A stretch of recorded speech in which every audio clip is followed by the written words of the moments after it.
Alright, there is still Golden Raid on Delta Television, the Golden Dawn, and of course we know that it's being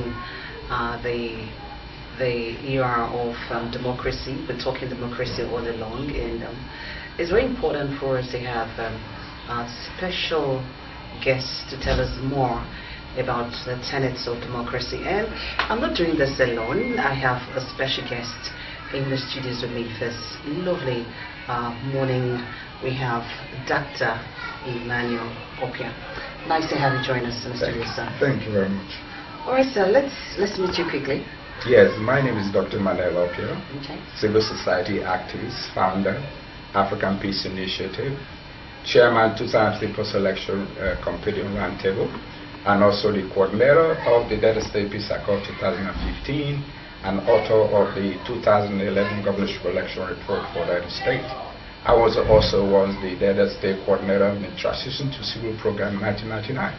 Okay, well that's a lofty CV in a nutshell.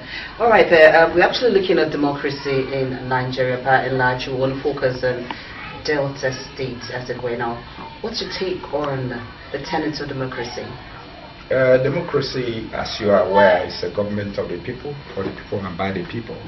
And there's also part of democracy that we have not yet been able to practice, because our democracy is nascent democracy.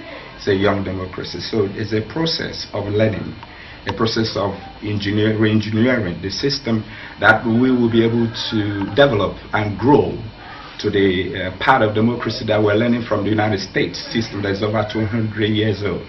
Our democracy is about 19 to 20 years, and we have not yet been able to actually learn from the other ingredients, which are that democracy is a marketplace of ideas, is a place of contest between many actors, all with the ultimate goal to win elections.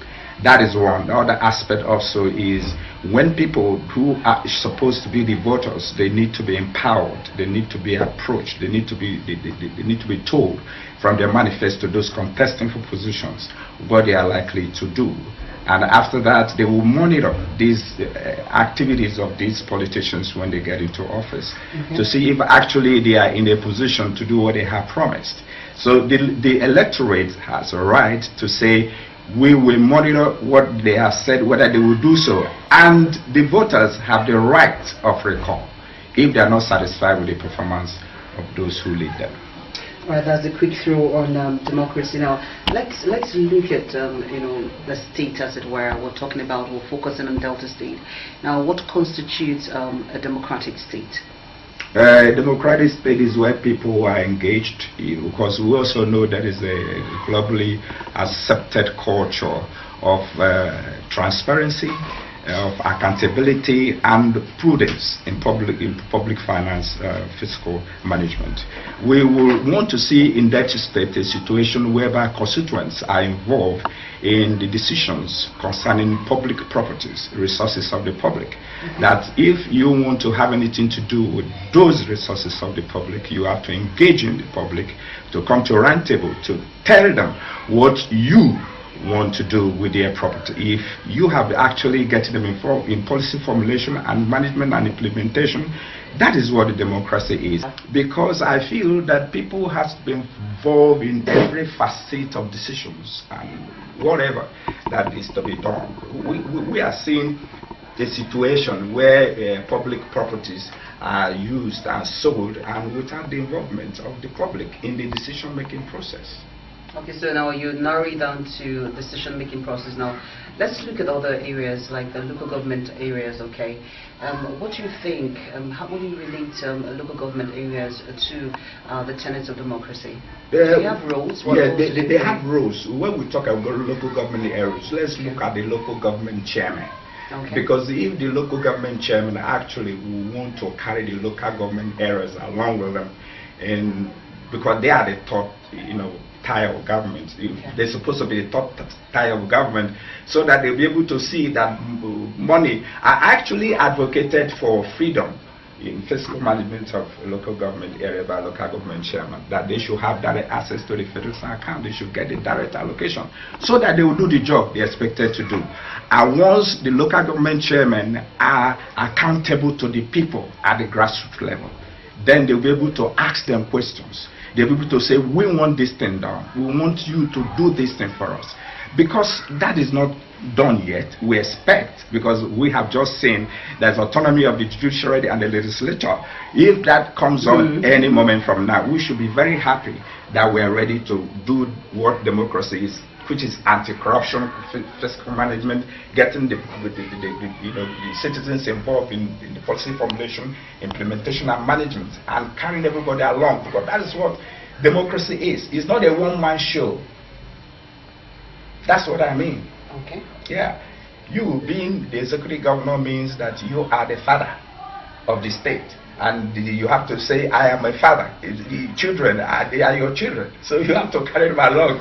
In the family environment, when you want to take a decision concerning your children, you want to get them involved. Otherwise, you see yourself running a one-man show. At the end of the day, one of your sons or one of your daughters say, Daddy, you didn't consider me well because I wasn't there. You didn't call me. You didn't get me involved. So we want to see a democracy, which it is, the responsibility of the people, the rights of the people, coming in to participate, in the decision-making process. If we are able to do that in this state, I guess what we want to see is that every person that comes in and rule will go for second term, even if it's possible to go for 16 years or whatever, because you are actually doing what people want. Good governance is attending to the needs of the people, solving their problem. You are like a father, giving them what they need. If your children are hungry and you're a father, you have not done your work. And that's what a government is in a state. Be able to address issues. We know there are lots and lots of issues to address, but we look at the opportunity cost, taking alternative for what we want to do, the best immediate needs that will apply to each individual, so that we'll be able to see ourselves doing the right thing. That is what is done abroad, everywhere. Okay, so in your own opinion, if there's autonomy of the local government chairman, they would actually feel well. Now, let's digress from that a little bit and look at all other areas, the local government can actually impact on democracy. Yes, we want to see the local government environment becoming organized and articulated to run the business like a business as it is. Because I'm interested in local government entrepreneurship training, and be able to impact the local government chairman and the councillors what it takes to become local government chairman and councillors. You don't just wait for money to be given to you. You have to be creative. You have to know what, like for example, we talk about waste management. We'll talk about environmental issues. We'll talk about effluent management. We'll talk about street cleaning. The local government have to be proactive. They have to be creative to get involved in making money. You can make money from waste management. You can make money from, becoming a businessman. Why in the business of government? You don't just work like because you're a civil servant. You just sit at home, just sit in the office. Money comes to you. You just spend and appropriate. It's a way. There's responsibility. You have to be held accountable for the money. So the local government, I am seeing, want to be like I expect them to be. I want them to run it. Local government entrepreneurship training. Let them be trained. Let them be shown how to make money, not just eating money or spending money. They should make money, and that office makes a lot of money because there are a lot of things you can do to make money. Okay. Yeah. Now let's look at the area of education. We know education is key in whatever spheres, government or non-governmental. Now, what is the impact of education in a democratic process? Yes, democracy is freedom of expression. Okay. And it involves press freedom, it involves rule of law, it involves checks and balance of the third arm of government. These people need to know. It's a right for people to know. And if the people are not trained, they are not educated, they don't have information. Because information is revenue earner. And as a country, basic benefit block in modern management. So we want to see educated populace, citizens, that will be able to read, will be able to look at information, will be able to pragmatically use information to advise their cause and see what is happening in governance. Because government work by information. They work by being able to produce data. What about the governance scorecard, for example? And a couple of things, signing a memorandum of understanding, a bilateral agreement. So we want to have educated class of people who want to come into government, because politics is a serious business and cannot be led to political camps. We want credible personalities, intellectual gurus, those who are enlightened, those who are educated. Education is the development of human powers, the training of mind, the skill, and manipulation. According to Professor Shodiko's treatment education in Nigeria, that is the basic concept of having an educated population, because democracy is meant to pass information. Education, for example, sensitization, capacity building, monitoring and evaluation, success story, and what have you. Lots and lots of things that involves in democracy. So freedom of expression, getting everybody involved. That's what it is. So we're going to take education as prime of what democracy should be able to disseminate to the people. Okay, now, you do fine. That's a very good one on education. That reminds me of politicians, okay? Yes. I know that some politicians are actually very educated. Some would say they're educated by party, as it were. And now, let's look at, democracy as it relates to politicians. Do you think that politicians are actually proponents of democracy?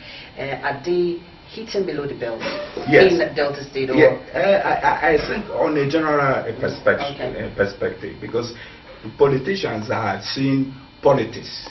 They don't understand that it's opportunity to serve. That's what it is. You are seeking for opportunity to serve your people. Take that as your prime area of interest, and you getting the people, telling them, I am available. You have voted for me. What do you want me to do? The constituents have to make input. The constituency allowance that is given to politicians is not for you to feed fat on it and coming in driving with jeep and all looking beautiful. No, the constituency allowance is for you to set up a constituency office where you engage your communities, your constituents, in the program that you're presenting at the state or national assembly for approval in the budget, so that you can give them good governance. So the politicians we have today need to be properly educated. That why are you vying for a political office? Is it for you and your family? Or you are doing it for everybody who belongs to your constituency? So that's how I see it. All right. Okay. Now let's look at democracy. What do you think can make or mar a democratic process? Denial of public needs is one of them, and your inability to respond to the cries of the people, and your attitude of saying it is me.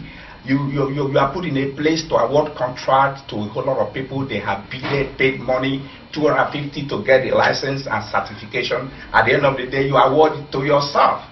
How would the people feel? So you have denied them a lot of things. Your position has become a problem.